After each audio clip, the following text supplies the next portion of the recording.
siempre. Pero querría hacer una pregunta al profesor Adolfo Domínguez y otra al colega Rafa Jackson. ¿Cómo sabemos cómo leían los etruscos esos asuntos que están representados en la cerámica griega? Tenemos textos, son cuestiones de contexto, en el contexto en el que han sido encontrados los restos, es el valor de uso al que yo hacía referencia ayer en una pregunta que todavía no encuentra respuesta, es el sistema de producción, porque después en su propia ponencia ha hecho mucho hincapié en cómo los iberos probablemente no sabían leer esas imágenes, pero en la cerámica etrusca, en la cerámica importada por los etruscos, tenemos un indicio muy importante del que también habló usted, que es justamente esas inscripciones que son significantes vacíos. Me pregunto si el hecho de que los etruscos no supieran leer esas inscripciones implicaría también de alguna manera que no supieran leer las imágenes y en ese sentido, ¿cuáles son los indicios, ¿no?, que usted además marcó como un problema que tenemos que afrontar, ¿no?, o que tienen que afrontar los colegas de Antiguo?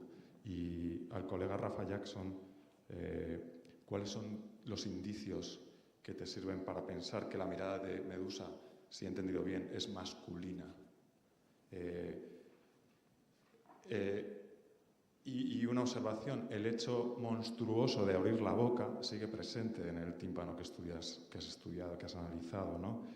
¿Cómo se relaciona ese hecho monstruoso de abrir la boca y enseñar los dientes y enseñar la lengua, que es algo que incluso sigue estando presente en nuestra tradición cultural, se relaciona con ese proceso de humanización que tú propones como manifestación de una iconotropía?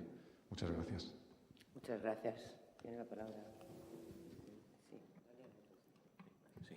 Sí, bueno, sabemos que los etruscos saben leerlo, saben que es Heracles, saben que es Artemis, saben que es Hades, porque cuando conocemos, no siempre, pero con las tumbas posteriores, por ejemplo, aparecen los nombres, pues es evidente que están vinculando la iconografía griega con la lectura correcta. Es decir, sabemos. Además, el propio mundo etrusco integra no copia, integra en su panteón conceptos tomados del mundo griego. Integra a Heracles, integra a Dioniso. Es decir, ellos saben. ¿Por qué lo saben? Porque hay muchos griegos. Es decir, es un poco la clave. En Etruria hay muchos griegos. Por eso he empezado poniendo también la imagen de la crátera de Aristonoto. Es decir, hay griegos que están residiendo, aparte de que están las colonias griegas próximas, hay griegos que están residiendo en Etruria, que están trabajando para élites etruscas y que están transmitiendo no solo iconografía, sino lo que hay detrás, y lo que no nos ha llegado a nosotros, claro, que es el texto del mito.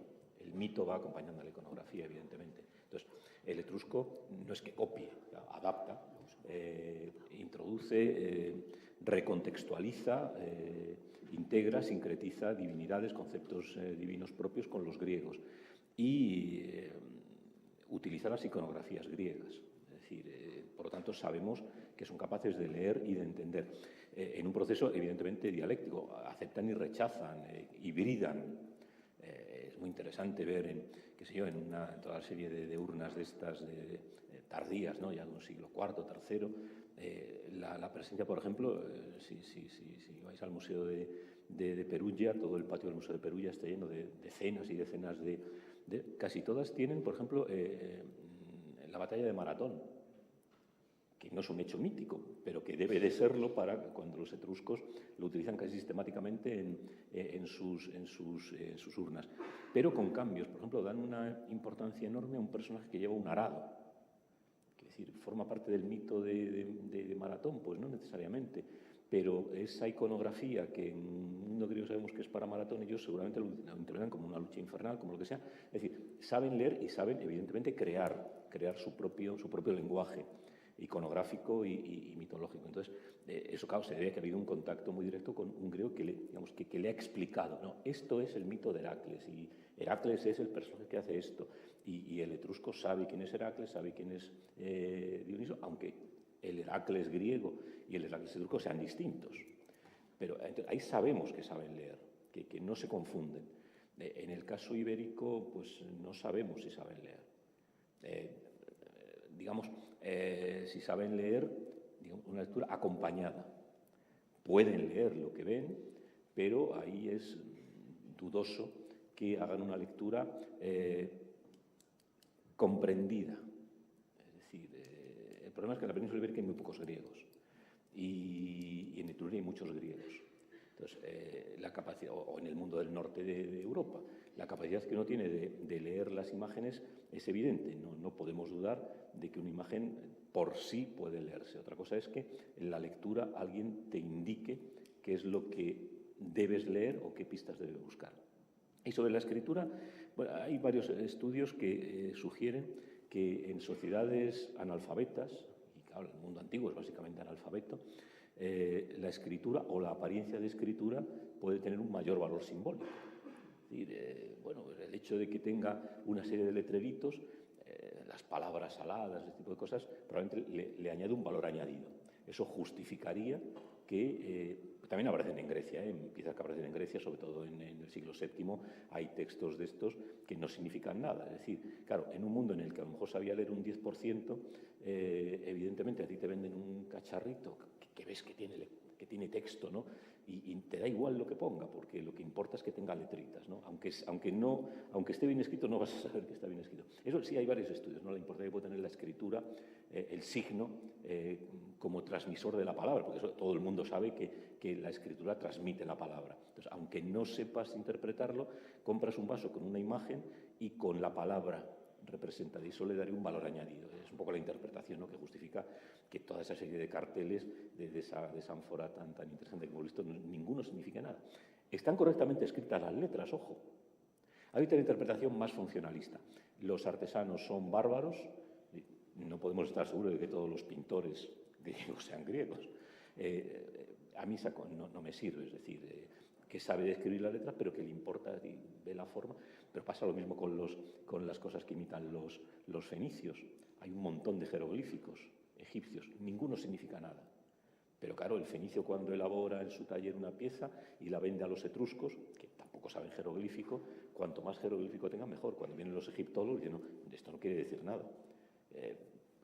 Tiene valor, claro, también forma parte de la palabra visualizada, ¿no? Evidentemente, es muy interesante desde el punto de vista, claro, de conceptos. Claro, el asunto es la forma de la letra. Claro. Las letras son buenas, son buenas letras. O sea, no es que son sean buenas, garabatos, pero son muy frecuentes en el mundo griego. No Sí, están también, para también, nada puestas solamente en Etruria. Sí, Hay muchísimas en el mundo griego inscripciones sin sentido.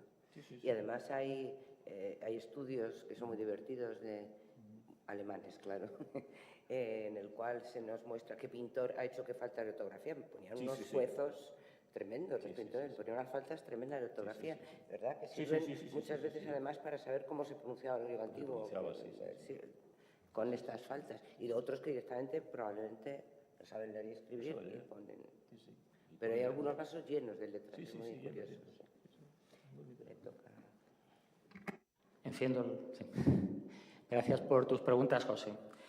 Tienen difícil respuesta porque de verdad que yo, en los meses que llevo investigando, es un rompecabezas que te hace plantearte más preguntas que respuestas, pero voy a intentar. En cuanto a lo de masculina, he de confesarte que lo estaba usando con ironía. Estaba usando esa lectura binaria, no más patriarcal, porque lo que es curioso es que cuando tú vas leyendo la evolución del mito, al principio no está claro, pero a medida que va evolucionando, Medusa es peligrosa cuando devuelve la mirada masculina, o sea, si te devuelve la mirada. Por tanto, tiene que haber una mirada que fundamentalmente suele ser masculina, que le da a Medusa y ella como que la rebota, ¿no?, la refleja. Por lo tanto, el hecho de que sea una mirada activa, con una cierta ironía, está usando el planteamiento de masculina. En cuanto a la boca, efectivamente, la boca está abierta y desde luego no es una boca atractiva ni bella. Lo que pasa que a mí es como los niños pequeños, que cuando andan a gatas y empiezan a caminar, el hecho de que den un paso para mí es un mundo. Entonces, comparando otros ejemplos de la época y viendo el de Corquira, yo me maravillo porque digo, es que es una medusa que efectivamente pues, tiene la boca grande y demás, pero no está al nivel de otras de la época. Sí que me gustaría, aprovechando tu pregunta, establecer una acotación que quizá puede ser que no haya quedado clara y ya aprovecho tu pregunta. Ojo, el hecho de que esta medusa sea más humanizada, si lo podemos utilizar desde ese punto de vista, No quiere decir que no sigan apareciendo medusas monstruosas en la cerámica. Lo que pasa es que la iconografía de la cerámica no la quiere utilizar, como decía el profesor al principio, porque muchas veces funciona en un ámbito privado. Tenemos, por ejemplo, una medusa del pintor de Amasis, que es de la segunda mitad del siglo VI, en la que aparece con el que en la Shema y claramente monstruosa. Lo que pasa es que yo me he querido un poco centrar y en lo que a mí me sigue produciendo maravilla de ese tímpano, y es desde mi punto de vista su excepcionalidad, que no consigo comprender y que al final lo que se he lanzado son una serie de preguntas y de reflexiones que me han surgido de cómo bregar con ellas después de tantos meses. Muchas gracias. Yo quiero preguntar, pero no puedo más. Tengo muchas ganas de preguntaros a los dos. Bueno, primero una cosa que yo la pondría en común en ambas, bueno, puedo decirlo para todo el mundo, y es, bueno, procurar tener rigor también en el mundo antiguo, es decir, rigor en la investigación y ser lo más cuidadoso posible con los datos, con las épocas, y no mezclar cosas, en fin. Empezando por Rafa, por ejemplo, has elegido la primera escultura de un templo griego. Sí. Es la primera. Y entonces, lógicamente, no hay tradición, no puedes compararlo con nada anterior, porque no hay nada anterior. Es el primer templo griego esculpido, el frontón de Corfú, ¿no? Sí, no está bien buscar paralelos con las imágenes privadas, porque es otra cosa, es una imagen pública, pero a mí, bueno, se me ocurren varias cosas. Primero, tener cuidado, a mi juicio, es mi opinión, no solo mía, Claude Bérard también lo avisa muchas veces, y hay que tener ojo con esto. El arte griego no es nada simbólico, el arte contemporáneo será muy simbólico, pero el arte griego, la concesión a lo simbólico es mínima. Entonces, buscar simbolismos en el arte griego, con los ojos, con no sé qué, no tiene sentido, porque no lo es, no es un arte simbólico en absoluto, ¿no? En segundo lugar, hay que mirar, o sea, el peinado que decías tú no se parece para nada en el de Clio, no, el otro es un peinado de pisos, que se le llama así la estructura, y el de la Gorgona es un tirabuzoncillo. Yo creo que no se parecen nada, ¿no? Yo pienso, bueno, no me quiero enrollar, pero que quizá esto que te ha gustado a ti de la humanización, lo del grito, tampoco lo veo. Es cierto que la Gorgona hacía ruido y que ese ruido tenemos que tenerlo presente, porque el arte a veces hay que pensar que es sonoro o silencioso, ¿no? Y la Gorgona hacía ruido porque los pelos estos de serpiente silbaban, ¿no? Entonces eso se visualiza también, claro. Pero, por ejemplo, cuando has puesto la Atenea de Atenas, del frontón, es un frontón Pisistrátida, es mucho más tarde que el otro. Y entonces no tiene nada que ver, Atenea ahí no está luchando contra la Gorgona, es una gigantomaquia, es otra cosa. El grito, que decías tú que grita. Primero habría que saber si ese grito está atestiguado en alguna fuente o en algún sitio en el siglo VI a.C., ¿no? Bueno, claro, esto es muy antiguo, el Corfú es 590, 580 a.C. Y luego te faltaría el análisis del resto del frontón, te has dejado. Claro, es el tiempo también, claro. Y también yo creo que quizá el humanismo, que a eso iba, o la elección de ese tema iconográfico en Corfú, y esto no sé, el profesor Domínguez Monedero sabe muchísimo más, puede tener un carácter político, o sea, es un tema corintio. Se elige un tema corintio y, como se sabe, Corinto es la metrópoli, ¿no? Se elige el tema de la metrópoli para colocar en el primer templo que se hace en piedra. Es que es el primer templo del que tenemos noticia en piedra, es importante. Y entonces quizá ese aspecto humanizado que a ti te llama la atención tiene que ver porque lo que se está eligiendo es a Medusa como madre de Pegaso en un mito corintio, no es el monstruo que persigue Perseo, eso es otra cosa, ¿no? Y en las esquinas parece ser que hay una gigantomaquia, aunque yo no me lo creo en un lado, pero bueno, y que es el origen mismo de Medusa. Han dado alguna interpretación de este tipo. O sea, la Gorgona nace para luchar contra los titanes en favor de los dioses. Entonces, en las esquinas están los gigantes y los dioses que hacen referencia a su origen. Entonces, es una leyenda que no tiene nada que ver con vamos, tiene que ver con la misma, pero que no tiene nada que ver con Perseo. Entonces, no se puede paralizar, se ha elegido, creo, un modelo distinto por esta razón. Bueno, y en cuanto al profesor Domínguez Monedero, tampoco tengo muchísimas notas, pero no me da tiempo ni me quiero entretener demasiado. Yo, por supuesto, soy partidaria de que los iberos sí que entienden las imágenes, empezando por ahí, ¿no? Y hay muchas razones para pensar esto. No sabemos nada ni de los etruscos ni de los iberos en su lenguaje. Estamos igual, no podemos leerlo. O sea que, y creo que hay problemas personales, o sea, del investigador, que intenta reflejar cosas de su pensamiento racional del siglo XXI en un pensamiento que no es racional, y hay que tener cuidado con esto. Es un pensamiento prerracional, muchas veces el de las imágenes, además el de las imágenes de la cerámica, que es imagen cotidiana, ¿no? Entonces, esta separación entre realidad y mito, muy nuestra, no existe en el mundo antiguo. No hay una clara diferencia. Esto es mítico y esto no es mítico, no. Está todo mezclado. Entonces, tú no puedes decir esto que se ve tanto en los estudios, imágenes cotidianas, no tiene ningún sentido, porque en la imagen cotidiana se te cuela Atenea, porque es que en el mito es así, la sociedad griega es así, no tiene esa forma de pensar que tenemos nosotros en la actualidad. Con lo cual, también buscar, por ejemplo, que si una cosa está dedicada a los dioscuros, tiene que estar representada en los dioscuros. No creo, yo creo que no tiene ningún sentido, ¿no? Hay corai griegas, las esculturas, ¿no? Dedicadas por un ¿cómo se llama? Un pescador que ha pescado 800 millones de peces. Dice, ¡ay, qué bien! Le dedico a la diosa una core. Le podía haber dedicado un pez en nuestra óptica, ¿no? Y resulta que le dedica una core. O sea, quiero decir que esto es... bueno, necesita muchísimo más. O un pugilato para Artemis, perfectamente podría ser, pero desde nuestra óptica no encaja, pero quizá desde la óptica de los antiguos sí. Luego, alguna cosa de estas interpretaciones que se han dado de la cratera de los de Jaén, ¿cómo se llama? No, la otra, la de... Tampoco. La de Hábitat, ¿no? La de Puente Tablas, eso. Pues yo creo que está mal, el análisis iconográfico francamente está mal. Es blanco, porque han dicho diosa porque es blanco, pero es blanco porque es una estatua.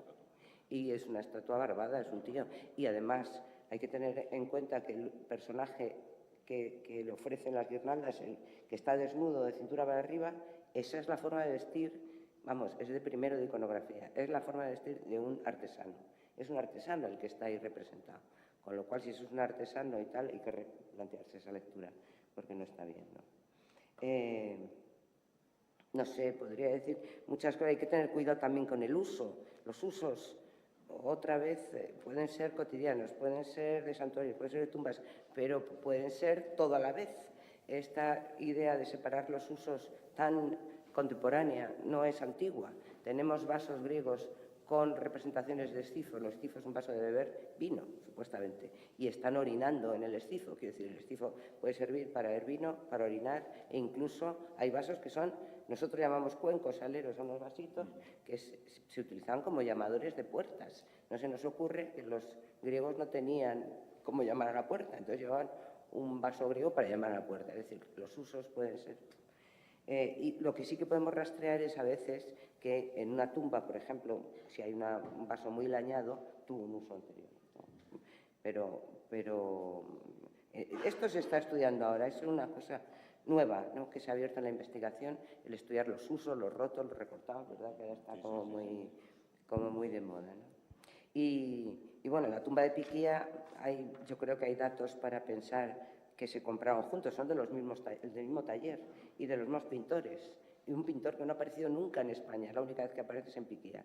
Es rarísimo este pintor, ¿no? Y resulta que todos los vasos de Piquía son de este pintor rarísimo que no aparece nunca más, en ningún sitio más. Es evidente que es un conjunto. Ahora bien, si es el conjunto que se lo han llevado, que lo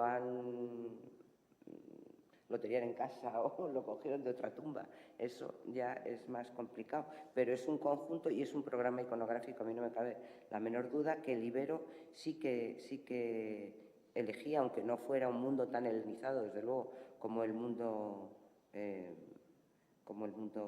etrusco, ¿no? Además, hay muchas diferencias en el mundo ibérico, como muy bien ha señalado el profesor Domínguez Monedero, ¿no? No es lo mismo el mundo ibérico del sureste que el mundo ibérico de la Alta Andalucía, son gentes distintas con tradiciones distintas. Por eso, por ejemplo, los billares, con esos vasos de barniz negro y las coes, no tiene nada que ver con el mundo andaluz, que hubiera elegido vasos de figuras rojas, porque los vasos de figuras rojas aparecen concentrados en el área de la Alta Andalucía y no así en el sureste y en el Levante español, que se ha pensado que debido a que tiene mayor influencia fenicia, pues tiene esta querencia a lo anicónico, a los vasos negros, que es lo que aparece en los yacimientos fenicios, vasos negros. No quieren, pero bueno, en fin, habría muchas más cosas que comentar, pero bueno, siempre hemos discrepado el profesor Domínguez Monedero y yo en esta cuestión, en darle o no a los iberos la oportunidad de leer las imágenes griegas. Yo creo que sí. En fin, ¿quiere alguien más preguntar algo? Yo quería... Sí. Has lanzado la observación sobre el carácter político. Es que por cuestión de tiempo no lo quería meter, pero creo que también es una idea súper interesante, porque efectivamente lo que se plantea, yo creo que es Hans Bessig, en el año 37, en un estudio que hace, es que probablemente él plantea que pudiera ser un encargo de Periandro como tirano, porque los Baquiadas se habían ido a la isla de Corfú. Entonces es una manera de establecer. A mí eso me parecía interesante en el sentido de si pensamos que es una figura emblemática, pues en el fondo es un emblema que funciona también a un nivel político, aunque sea Medusa. Y de hecho, yo tampoco hago una referencia directa a Perseo, porque Perseo por ahí no aparece por ningún lado. No aparece por ningún lado.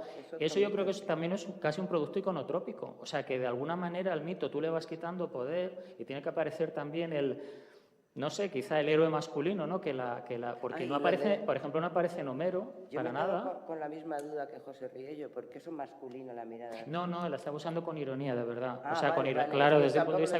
Lo siento, tendría que haber dicho entre comillas, vale. Totalmente. Y por eso lo de la feminidad, pero estaba hablando ese punto. Hombre, lo que sí que es verdad es que en el mundo griego, no solo la Gorgona, casi todas las monstruos son femeninos. Son mujeres, claro. Son las furias, las arpías, todos son tías. In this regard, maybe, is the political dimension relevant in the interpretation which shows that because there is this, I heard there is a political shift in Corfu, and so you present that feature as milder. It is a mild, mitigada. Suavizada. Yeah. How does it cope with the shift in political, or it doesn't cope at all? But everything is political, also art.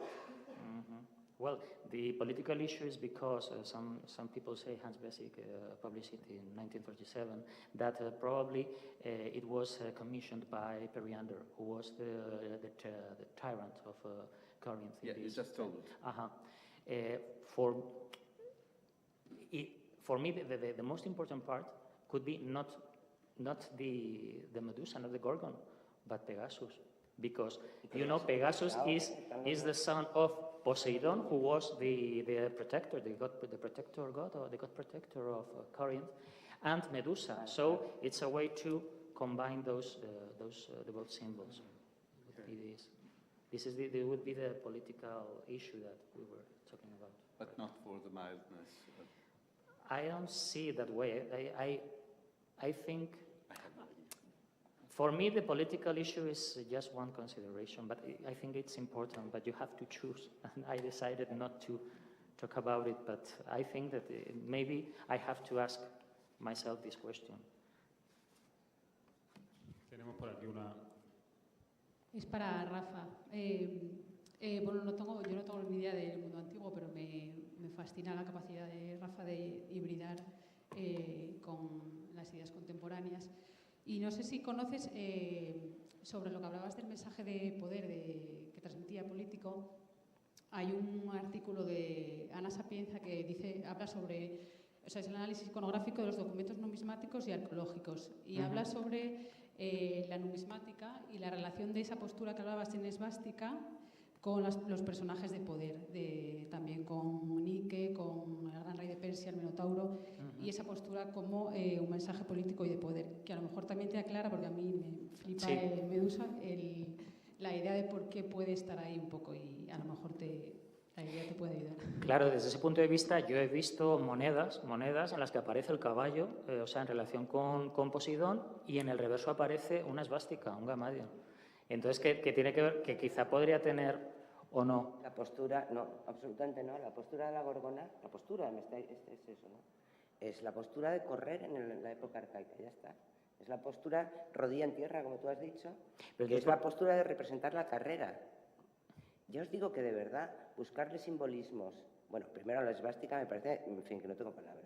No, Eso pero es más bien de cuarto milenio, pero no es serio, o sea, no es nada. La esvástica es un dibujito que hacían los griegos, no tuvo importancia hasta Hitler, yo qué sé.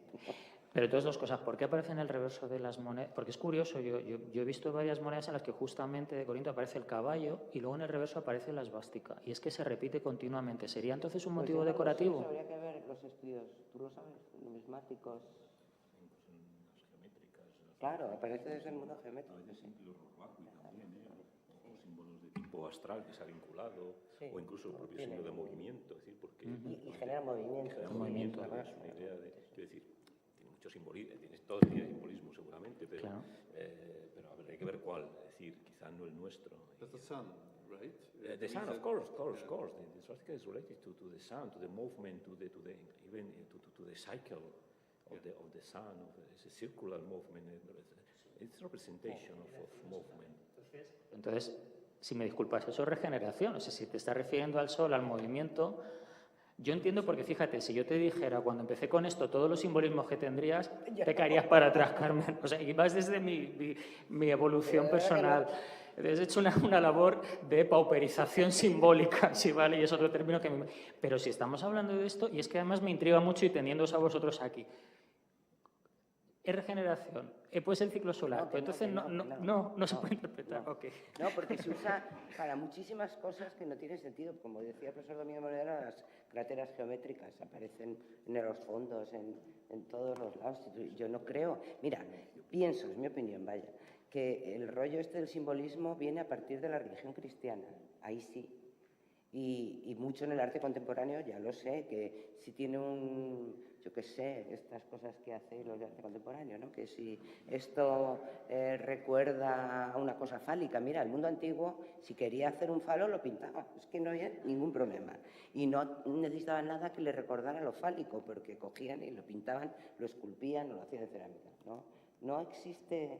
Por eso, de verdad que es un arte muy poco simbólico, hombre, alguna cosa hay, pero... La tendencia a lo simbólico en el arte griego, comparado con el arte egipcio, próximo oriental o tal, es que, vamos, no hay casi nada. Entonces, si ellos necesitaban o querían representar algo, lo representaban. Bueno, también se ha visto, por ejemplo, ahora, hablando de las esvásticas, las palmetas, por ejemplo, las palmetas. Bueno, pues sí, las palmetas que aparecen en todas partes en el arte griego, ¿no? Que se ha pasado de pensar no significan nada, más que una cosa decorativa, ahora verle todo el significado pues yo creo que, ¿verdad? Cada cosa entra en un momento en el mundo griego. Mira, las grecas o las esvásticas son del geométrico y se lo quedan los griegos. La greca ya se la quedan para siempre. La palmeta es del mundo orientalizante. La empiezan a representar en el siglo VII y dicen, uy, pues mira, me la quedo también en mi repertorio. Y van añadiendo repertorios.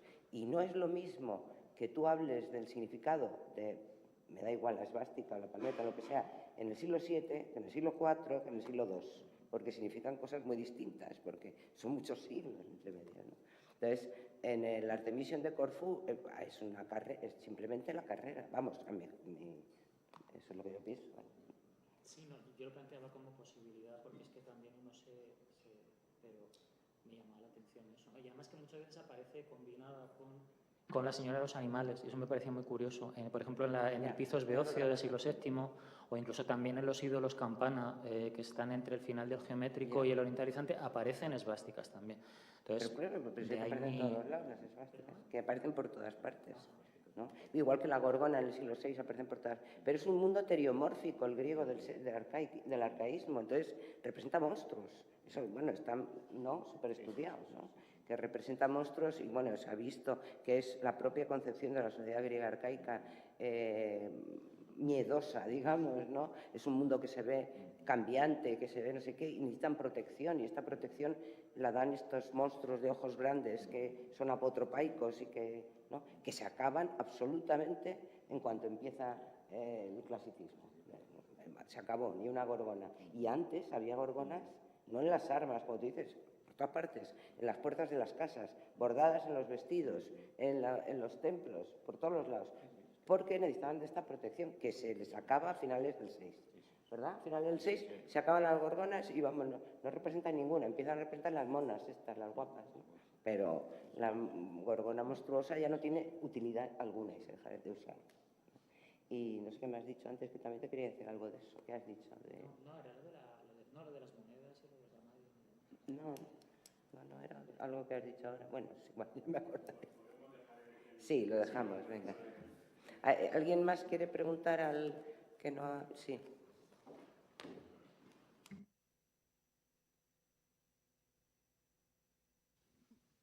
A ver, yo traigo una pregunta para el señor Domínguez Monedero sobre lo que estaba hablando de unas inscripciones que no significaban nada.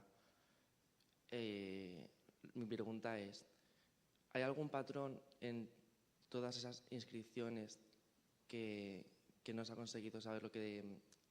O sea, lo has atribuido a sociedades analfabetas. Y me interesa porque... yo puedo escribir una palabra inglesa utilizando grafía griega y me interesa saber si se ha estudiado que esas palabras realmente no significan nada. Sí, no se conoce ninguna lengua, sobre todo porque no hay un solo sistema, es decir, si pudiéramos observar un patrón, que es un poco lo que cuando no se conoce una lengua, pues se observan patrones, pero no hay ningún patrón, es decir, añaden letras sin sentido. No corresponde al etrusco, conocemos bien la lengua etrusca, ninguna lengua que conozcamos, mejor o peor, es decir, no corresponde ni a lo que sabemos de la lengua tracia, es decir, no corresponde a nada. Son letras aleatorias, vocales, consonantes mezcladas, es decir, a ninguna lengua que conozcamos en que se hablara, que existiera en el entorno mediterráneo del siglo VII y demás, corresponde eso. También que son letras aleatorias, ya digo, no es etrusco, el etrusco lo conocemos bien, los etruscos aprenden a escribir utilizando el alfabeto griego, evidentemente, es decir, el alfabeto eubeo, que es nuestro alfabeto, porque el alfabeto latino deriva también del alfabeto eubeo, con lo cual sabemos que la lengua etrusca, como suena, falta por descifrar en su conjunto, pero conocemos una gran cantidad de léxico, conocemos la sintaxis, no es etrusco. Otras lenguas que pudieran hablarse en el entorno, lenguas, el tracio, sabemos un poco cómo funcionan esas lenguas, es decir, no corresponde a ninguna lengua que podamos identificar. Son letras tal cual. Incluso hay algunas cerámicas que no llevan ni letras, que llevan puntos, pero que están moviéndose como si fuera un texto. Es decir, a veces ni se molestan en poner letras, llenan huecos poniendo un puntito y cuando ves algunas de las que he puesto incluso de Nicóstenes, con las imágenes de los pugilistas, la inscripción está entrelazada entre los dos pugilistas. Pero hay cerámicas que son puntitos que están usando, o sea, no tienen sentido decorativo, los elementos decorativos son muy claros, ¿no? Palmeta, no sé qué, pero no ponen ya letras, sino puntitos. Evidentemente se ve que no es una letra, pero que la idea de cómo el ductus de la inscripción funciona, tal. Incluso en griego, en el mundo griego, hay un aribólope precioso en Corinto, en el Museo de Corinto, que aparece unas letras así saltando y son letras sueltas. Y eso es griego, es decir, ahí está en Grecia, es decir, que no está tan...